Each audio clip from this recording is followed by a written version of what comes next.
Let me start off the process by introducing you to our end sheets. Our end sheets are made with a very heavy-duty stock as well as a permanent adhesive. The end sheets come with a 5/16 score along the binding edge. This 5/16 scored area serves a few different purposes. Number one is it gives you a definite area where to staple your book block to. The second thing is that is also your starting point for removing your release liner.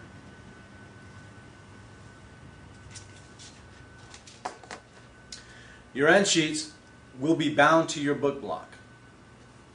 One end sheet goes on the front of your book block and one end sheet goes on the back of your book block.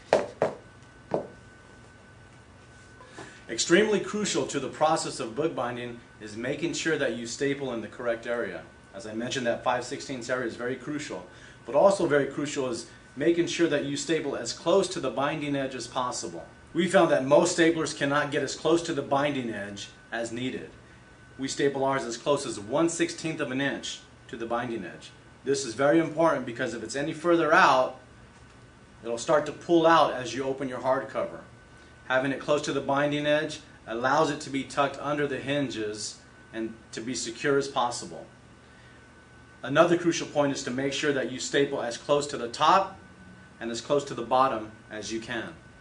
This will also keep it from flapping out on the top and bottom. And then you can sporadically staple in between those up to 7 or 8 times. And we found that most staplers on the market cannot accomplish getting as close to the edge as possible. We've chosen a very unique stapler that can do so. Okay, this stapler has a fully adjustable back gauge so that you can adjust it even past the staple head. You'll never need to do that, of course, but it has those capabilities, which means you can also get to that 1/16 area approximately on a regular basis. Most staple heads are usually closer to 1/8 or even a 1/4 inch away from the actual staple itself. This is a heavy-duty stapler. It can staple anywhere from just a few sheets all the way up to 1 inch thick. With a fully adjustable back gauge on both sides, this has a very easy adjustable knob. You also have an adjustable side guide to help you justify your sheets.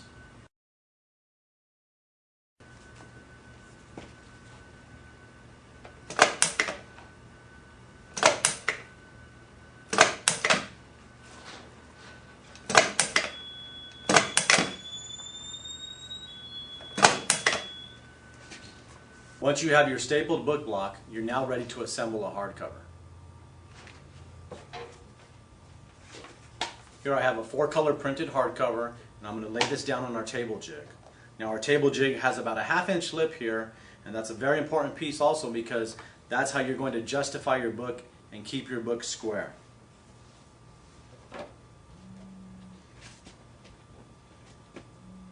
Start off process is very simple. All you want to do is just tap the right edge of your hardcover, just to make sure that it's flush up against that lip on the jig so that your spine is in a vertical position.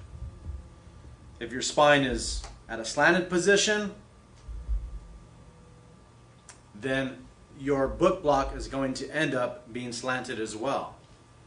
And when you try and square up your covers, you're going to end up with a cover that is somewhat fanned out instead of being square. So you want to make sure that your spine is up against that lip.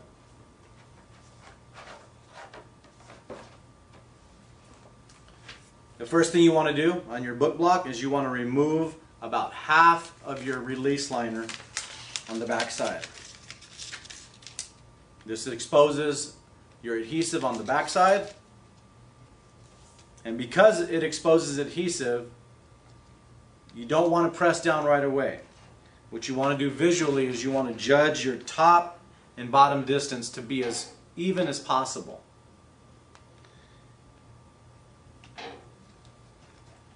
I haven't pressed down yet, I just have it in place. My distance is fair on both sides.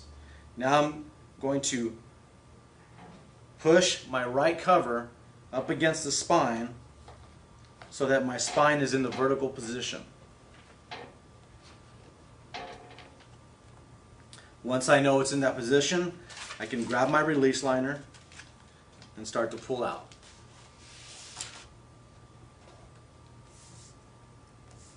Now all my adhesive is exposed on the cover. I'm just going to press down to make sure that it's making contact. The next thing I'm going to do is I'm going to grab the top release liner and remove half of this.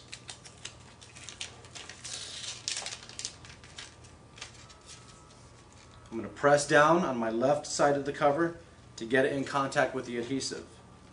And then I'm just going to close it to square. I'm going to grab a soft cloth and just press on my joints. I'm going to press on the hinged area right alongside the board.